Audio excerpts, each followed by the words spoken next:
In the blood-soaked annals of Roman imperial history, few stories capture the depths of human cruelty and desperation quite like that of Sporus, a beautiful young boy whose fate became entwined with one of history's most notorious emperors. This is not merely a tale of political intrigue or military conquest, but a haunting examination of power's ability to strip away humanity itself, leaving behind only the grotesque theater of imperial whim. Sporus' story unfolds like a nightmare within the marble halls of ancient Rome, where the lines between love and possession, honor and degradation, dissolved entirely under the mad gaze of Nero. The year was 65 AD. The Roman Empire stretched from Britain to the Euphrates, its reach seemingly limitless under the rule of Nero Claudius Caesar Augustus Germanicus. Yet, within the opulent walls of the Domus Aurea, Nero's golden palace, a darkness festered, one that would soon consume an innocent young life. The emperor, now in his late 20s, had already shocked Roman society with his theatrical performances, architectural excesses, and volatile relationships with those closest to him. Rome still bore the scars of the Great Fire of 64 AD, and whispers of the emperor's madness drifted through the streets like smoke from the smoldering ruins.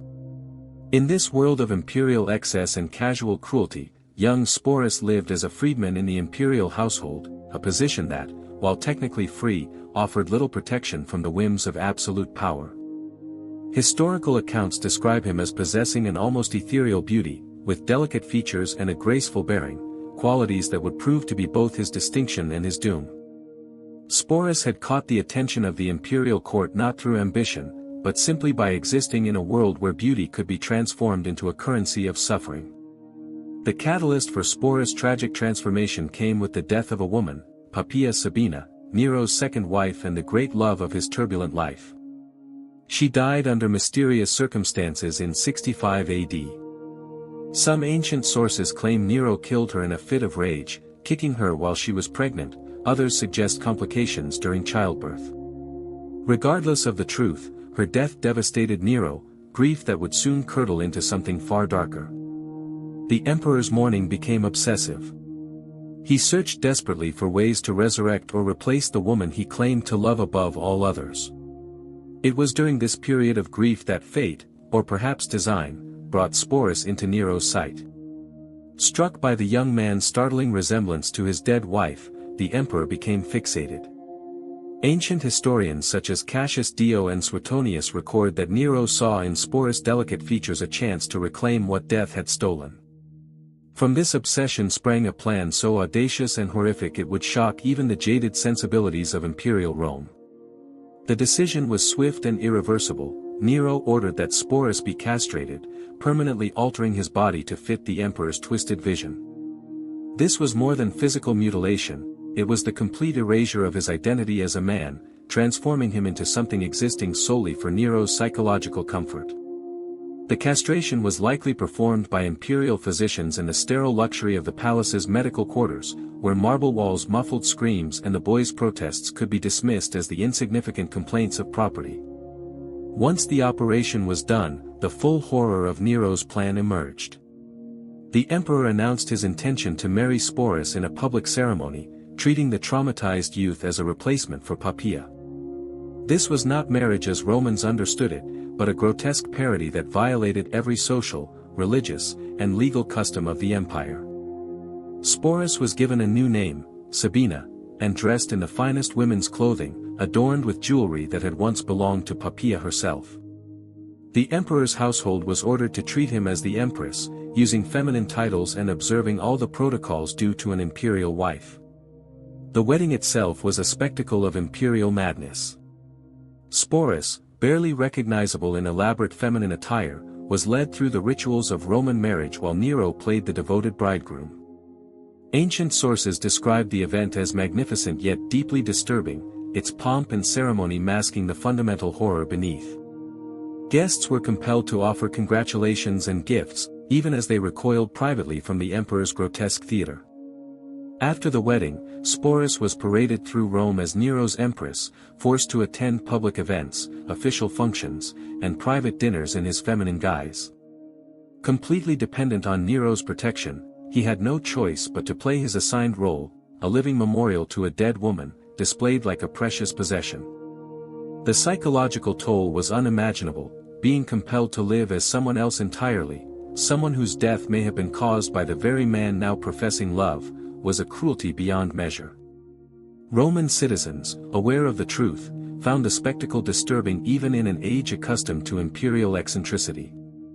Sporus' appearance, draped in empress regalia yet bearing subtle signs of his true nature, became a constant reminder of the depths to which Nero had fallen. Their relationship, if it can be called that, was defined by Nero's possessive obsession and Sporus' complete powerlessness.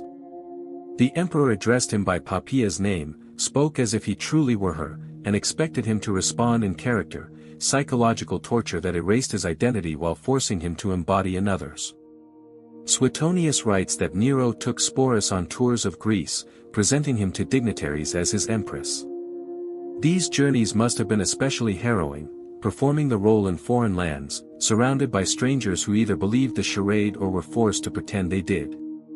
Nero's love for Poppaea had been possessive and violent in life, with Sporus, it carried the same dangerous intensity.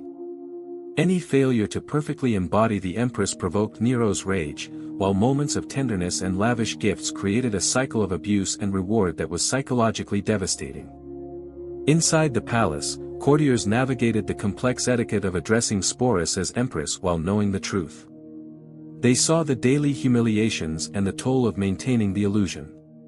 He was required to wear women's clothing at all times, speak in the manner of an empress, and participate in activities that reinforced the role, every movement and word carefully calculated to uphold the deception. Politically, Nero's actions were viewed as yet another sign of his instability and contempt for Roman tradition.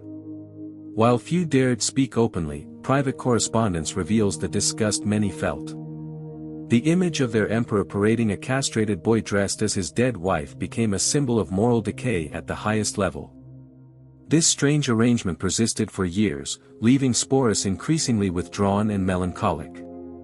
Nero's attachment grew so complete that he seemed at times to believe Poppaea had truly been restored to life, a delusion that only deepened the horror for Sporus. Meanwhile, the empire slid toward crisis. Nero's theatrical pursuits, administrative neglect, and erratic behavior alienated supporters and emboldened enemies. Military commanders began questioning loyalty to an emperor who seemed more interested in playing dress-up than governing. By 68 AD, rebellion erupted.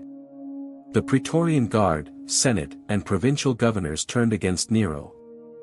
Facing certain execution if captured, he fled with a small group of loyalists, including Sporus. Even in these final days, as the empire crumbled, Sporus remained by his side, still dressed as empress. He must have known that Nero's fall would likely mean his own destruction. When Nero committed suicide in June 68 AD, aided by his secretary Epaphroditus, Sporus faced an uncertain future.